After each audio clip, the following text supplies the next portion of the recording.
এবার আমরা প্রবাসী বাংলাদেশিদেরকে ভোট দেওয়া নিশ্চিত করতে চাই। সর্বশেষ এবং প্রচণ্ডতম আঘাত হানল এক স্বৈরাচারী সরকার। সে প্রতিজ্ঞা করেই বসছিল এদেশের মঙ্গল হতে পারে এমন কিছুই সে অবশিষ্ট থাকতে দেবে না। আসসালামু আলাইকুম, আমি আশরাফুল ইসলাম আমিন। স্বাগতম জানাচ্ছি নতুন আরো একটি ভিডিওতে। একটু মাত্র ধৈর্য ধরুন, তারপরে প্রধান উপদেষ্টা ডক্টর মোহাম্মদ ইউনূস সাহেবের ভিডিওর সম্পূর্ণ অংশ আপনাদেরকে দেখানো হবে। এই হাসিনা সরকারের পতনের পরপরই সারা বাংলাদেশের মানুষের মনে একটা প্রশ্ন ছিল যে নির্বাচনটা কখন হবে বা এই ডক্টর ইউনূস নির্বাচনটা কবে দেবে।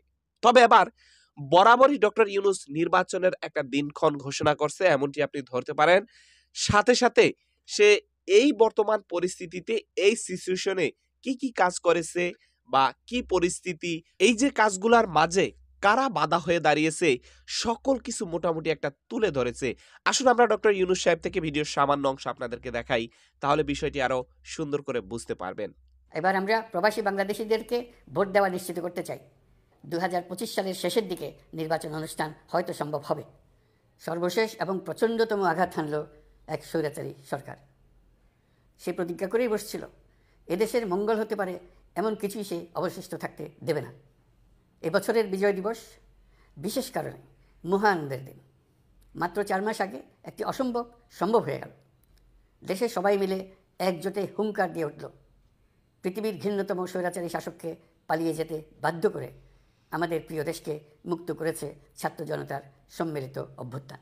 রক্ত দিয়ে 4 মাস আগে নতুন বাংলাদেশ গড়ার জন্য যে ঐক্য গড়ে তুলেছিল, সে ঐক্য এখনও পাথরের মতো মজবুত আছে। বহির্বিশ্বে চাতুর্যপূর্ণ প্রচারণা দিয়ে যারা আমাদের মধ্যে দূরত্ব সৃষ্টির চেষ্টা করছে, তারা দূরত্ব সৃষ্টি তো করতে পারেইনি, বরং সারা জাতিকে সগৌরবে উচ্চকণ্ঠে তার ঐক্যকে পৃথিবীর সামনে তুলে ধরতে উজ্জীবিত করেছে। পরাজিত শক্তি তাদের পরাজয় কিছুতেই মেনে নিতে পারছে না। তারা প্রতিদিন দেশের ভেতরে এবং বাইরে থেকে জনতার অভ্যুত্থানকে ব্যর্থ করার জন্য বিপুল অর্থ ব্যয়ে নানা ভঙ্গিতে তাদের চেষ্টা চালিয়ে যাচ্ছে। পাচার করা হাজার হাজার কোটি টাকা তাদের আয়ত্তে রয়েছে। তাদের সুবিধাভোগীরা সর্বত্র ছড়িয়ে আছে। আমাদের ঐক্য অটুট থাকলে তারা আমাদেরকে আমাদের লক্ষ্য অর্জন থেকে ব্যর্থ করতে পারবে না।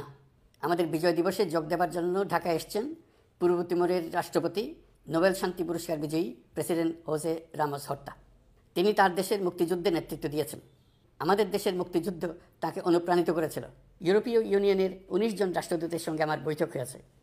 এই প্রথমবারের মতো ইউরোপিয়ান ইউনিয়নের প্রায় সকল দেশের রাষ্ট্রদূতগণ একসঙ্গে ঢাকায় এসে সরকারের সঙ্গে বৈঠক করলেন। এই দেশগুলোর বেশিরভাগ দূতাবাস দিল্লিতে।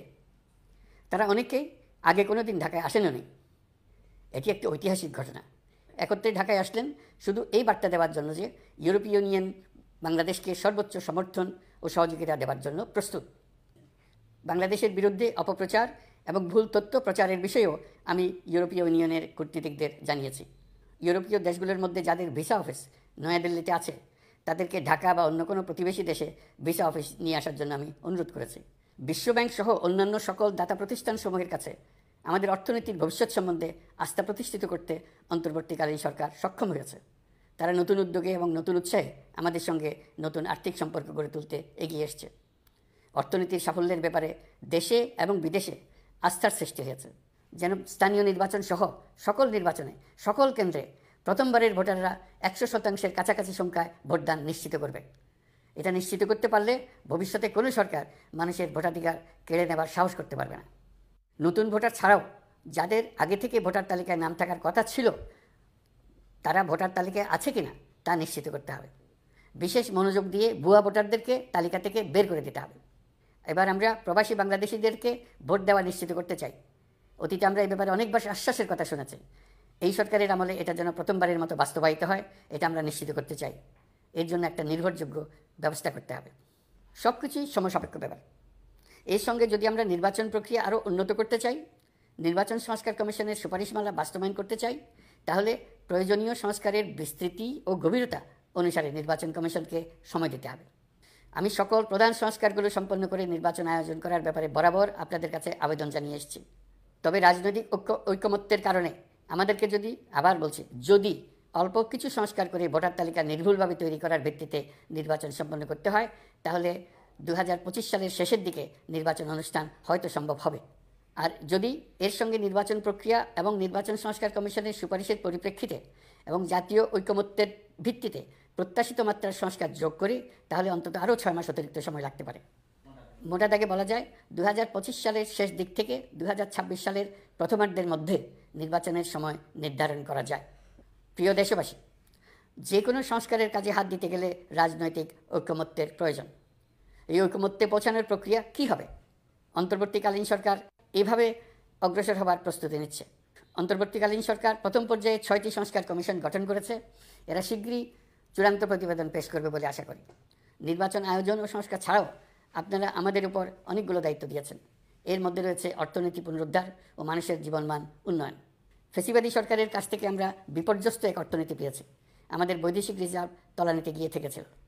2024 সালের নভেম্বরে রপ্তানি আয়ের পরিমাণ ছিল $4.12 বিলিয়ন, যা আগের মাসের তুলনায় 15.63% বেশি। সামগ্রিকভাবে 2024 সালের জুলাই নভেম্বর সময়কালে রপ্তানি $16.11 বিলিয়ন মার্কিন ডলারে পৌঁছেছে। গত বছর একই সময়ে রপ্তানি আয় ছিল $14.34 বিলিয়ন মার্কিন ডলার। বছরের হিসাবে এই প্রান্তিকে রপ্তানি আয়ের প্রবৃদ্ধি 12.34%। বৈদেশিক মুদ্রার রিজার্ভ $19 বিলিয়ন পৌঁছেছে। এসবের মাধ্যমে আমাদের অর্থনীতি ঘুরে দাঁড়াতে শুরু করেছে। পরিস্থিতির উন্নতি হচ্ছে। গার্মেন্টস শ্রমিক ভাই বোনেরা বাংলাদেশের অর্থনীতির অন্যতম চালিকা শক্তি। তাদের বার্ষিক মজুরি 9% বাড়ানোর সিদ্ধান্ত হয়েছে। মূল্যস্ফীতির বিষয়টি বিবেচনা করে শ্রমিক ইউনিয়ন মালিক পক্ষের সঙ্গে আলোচনার ভিত্তিতে এটি নির্ধারণ করা হয়েছে। গত কয়েক মাসে বাজারে কিছু পণ্যের দাম বেড়েছে। আমরা সরবরাহ বাড়িয়ে, আমদানিতে শুল্ক ছাড় দিয়ে, মধ্যস্বত্বভোগীদের দৌরাত্ম্য কমিয়ে এবং বাজার তদারকির মধ্য দিয়ে জিনিসপত্রের দাম কমিয়ে আনার চেষ্টা করছি। পরিবহন খাতে চাঁদাবাজি এখনও পুরোপুরি বন্ধ করা যায়নি। এটা সম্ভব হলে আমরা আশা করি জিনিসপত্রের দাম আরও কমে আসবে। আমরা আপনাদের কষ্টে সমব্যথী। তবে আমরা জানি সরকারের কাজ কেবল সমবেদনা জানানো নয়।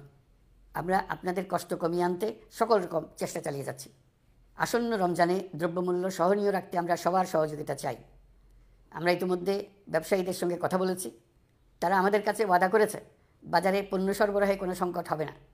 অতিরিক্ত মুনাফার লোভে যদি কেউ কৃত্রিম কোনো সংকট সৃষ্টির চেষ্টা করে, আমরা তাকে কঠোর হাতে দমন করব। শক্তিশালী স্বৈরাচারী সরকারকে জাতীয় ঐক্যের মাধ্যমেই আমরা হটাতে পেরেছি।